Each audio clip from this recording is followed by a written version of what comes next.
من مایه سرافکندگیم. حالا چیکار کنم؟ دوران اوجم به پایان رسید. ستاره وارز.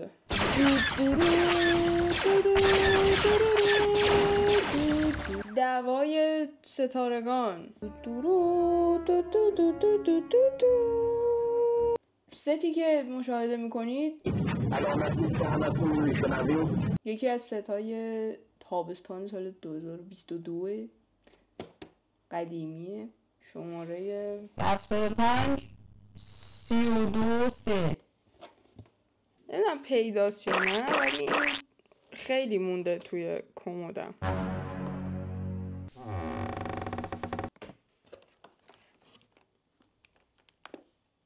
دزدگیرش افتاد.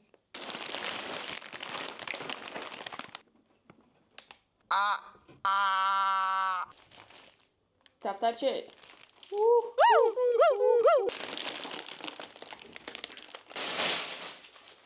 کلا 6 تا پاکته.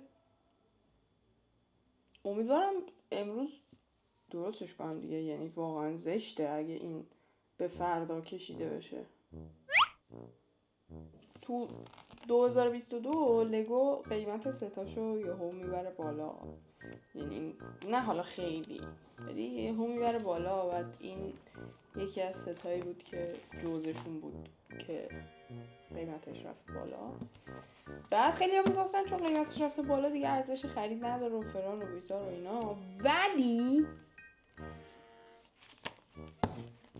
اجازه بدین پیداش نمیکنم. باشه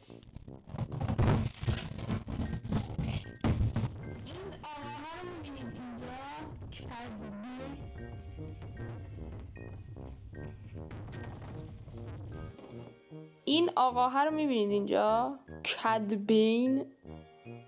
تنها ستی که مینی فیگور کدبین توشه ایشونه. فکر کنم اینم همینطور، ولی من کدبین رو خیلی دوستش دارم.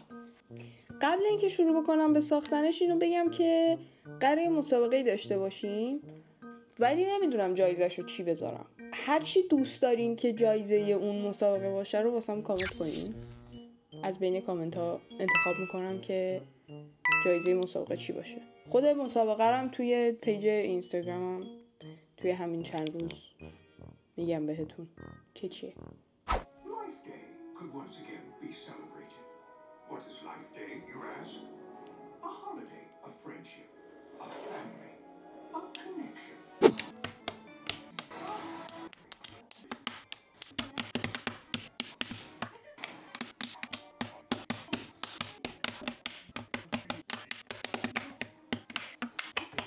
من مایه سرافکندگیم. 6 تا پاکت بیشتر نبود. 2 روز گذشته هنوز تموم نشد. دوران اوجم به پایان رسید. دیگه تمومه. دیگه فایده نداره.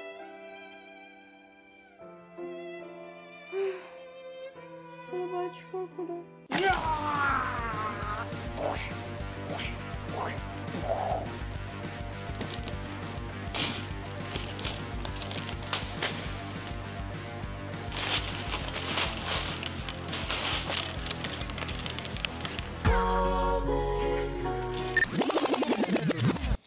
یه لگو باز نگی نمیتونه، چون میتونه.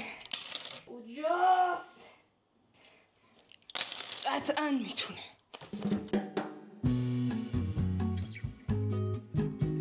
گرمه.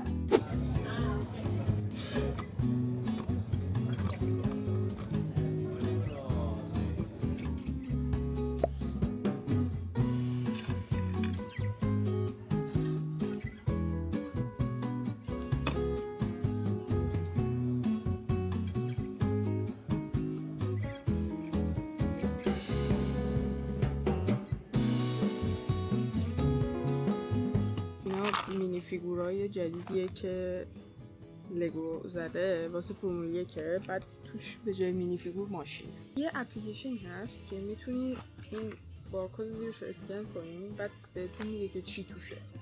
آیکونش اینه. وقتی میرین توش یا میزنه که استارت اسکنینگ، این شکلی میاد که الان داریم توش منو میبینیم.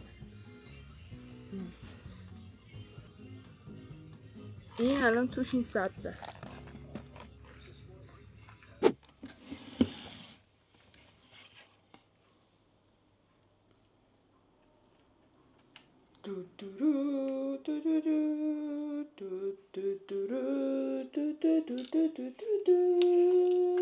خیلی با ابهته، میدونی؟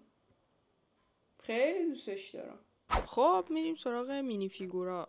اولین مینی فیگورمون اومگاه که دستاش هم دستبند داره واسه اینکه بتونین مثل توی فیلم که زندانی شد باش بازی بکنین، اون صحنه رو دوباره بسازین برای خودتون. دستاش هم پرینت داره، پرینت خیلی زیاد داره، پاهاش کوتاه کوچولوه کلا. بعد پشت کلش هم یه دونه صورت دیگه داره. بعدی هانتره که یه دونه کلاه خیلی خفن داره پر از پرینت همه یه شکل و صورت و همه جاش. یه دونه چاقو هم داره، باندانا داره روی صورتش، پرینت های مختلف داره. یه دونه قیافه خیلی اخمالوی دیگه هم داره. بعدی خانم فنکشن که تفنگ داره با یه دونه کیف. موهاش از نظر من خیلی افتضاحن، اصلا زیبا نیستن موهاش، ولی یه دونه کلاه خیلی خفن داره که به نظرم بهتر از اون موهاست. صورتش هم یه قیافه خیلی لبخنده این مدلی داره. این کوچولو موچولو هم تودو 360 خیلی خیلی بامزه است. من خیلی دوستش دارم، خیلی کوچولوه، خیلی جالبه. از پای یه دونه مینی فیگوره. بعدی کدبین مینی فیگور مورد علاقم. دوتا تفنگ خیلی خفن داره، پر از پرینت، خیلی دیتیل های باحالی داره.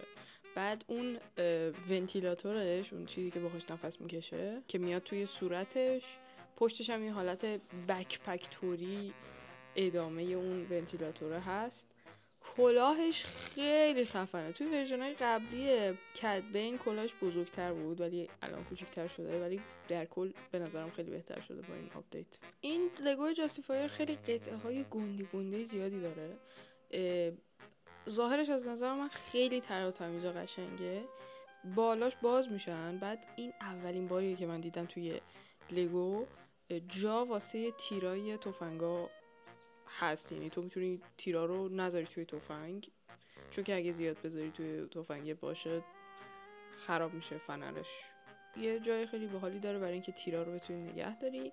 بعد در کابینش هم باز میشه، یعنی به هیچ جای وصل نیست عملاً. دومش قابل تنظیمه، یعنی یه حالت پرواز داره، یه حالت موقعی که پرواز نمیکنه وقتی میذارینش روی حالت پرواز، پایه هایش که تو حالت نشسته هست میره بالا جمع میشه. کدبین رو میتونید بذارین توی کابینش بمونه. یه سری شیشه هایی هستن که به نظرم اگه پرینت بودن خیلی بهتر میبود، ولی برچسبن که دارین میبینین که خیلی خوب برچسب رو نتونستم بزنن. ولی آره از بیرون از این شیشه ها پیداست که کدبین اون تو نشسته.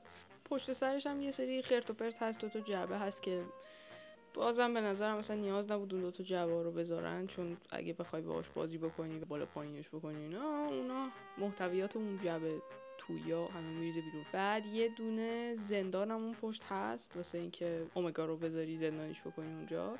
یه شیشه قرمزی هست که از اون شیشه اگه رد شی پودر میشی و این شیشه خیلی راحت در میاد که بتونی راحت اومگا رو جابجا بکنی توی اون پشت. من یه سفینه دیگه ای هم دارم از استار وارز، اینو صداش میذارم پاکت زباله چون مشکی پاکت زباله‌ایه. آوردمش، حالا گفتم یه مقایسه‌ای بکنیم اندازه هاشونو. حالا نمیدونم از نظر شما کدومشون خوشگل تره، ولی از نظر من جاستیفایر خیلی شیک تر از اون یکیه. خب سلاطین اعظم ما جاستیفایر رو تموم کردیم. یه چیز خیلی جالبی من چند وقت پیش خریدم. این از سری مجموعه فانکو پاپه، خب پاپ کالکتور پک، ولی این فانکو پاپ نیست، بیتی پاپه. بیتی پاپ. من اصلا از فانکو پاپ خوشم نمیاد، اون بزرگاش یه جوری هن دیگه. اصلا کلا من از مجسمه خوشم نمیاد. How? Hold on, bro. How? I'm saying, how? Like, talk to me, bro. لگو بحثش فرقه. لگو مجسمه نیست، لگو یک سبک زندگیه. خب ولی این کوچولوها خیلی، من کلا بچگی از چیزهای ریز خیلی خوشم میومد.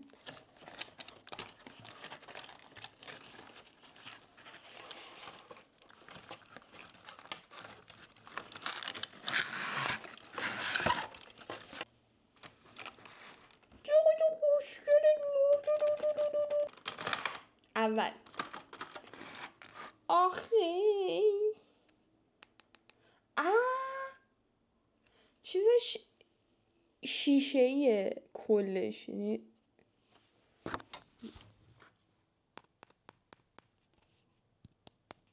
همش این شکلیه. خب الان من اینو چجوری در بیارم؟ او عجیجم. لوک اسکای واکر اولیش، پرنسس لیا،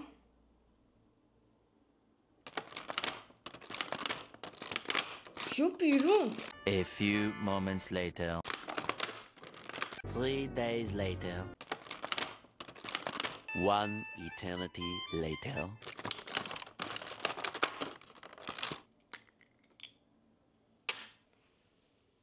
هان سولو،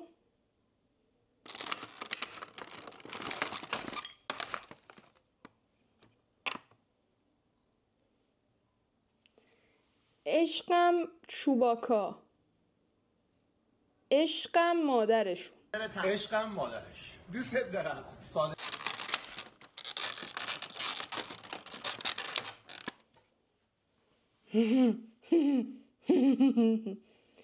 دارث ویدر. این یه سایز بزرگترش. ناجی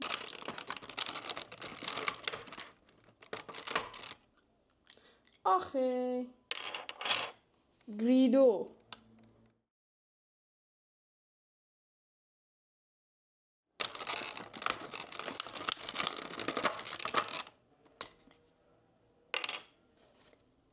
یک عدد استورم تروپر،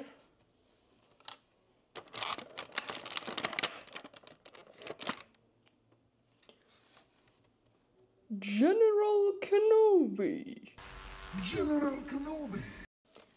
Hello there. Hello there.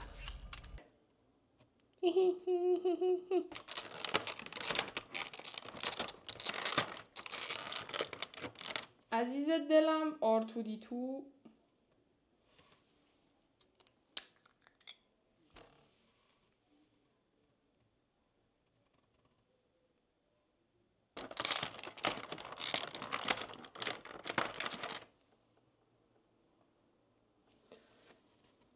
C-3PO نازنین.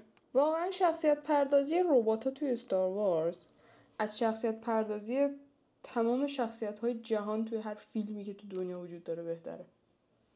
Prove me wrong.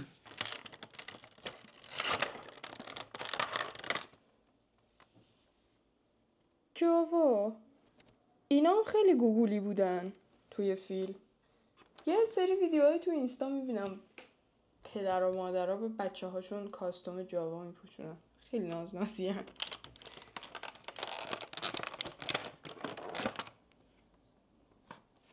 اینم فایتر پایلوت خلبان.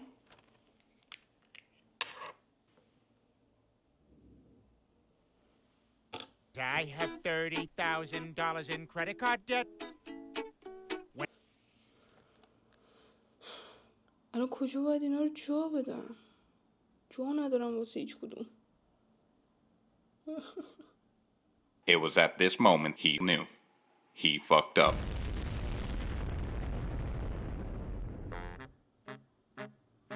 بچه ها مرسی که تا اینجا بودین. دوستتون دارم. برم فکر کنم ببینم اینا رو باید کجا جا بدم. خدافظ. من آدم آرومیم، بازی نکو روحیم. من عاشق دیدن زده با تو هوا. پشمام دارم کچل میشم. نه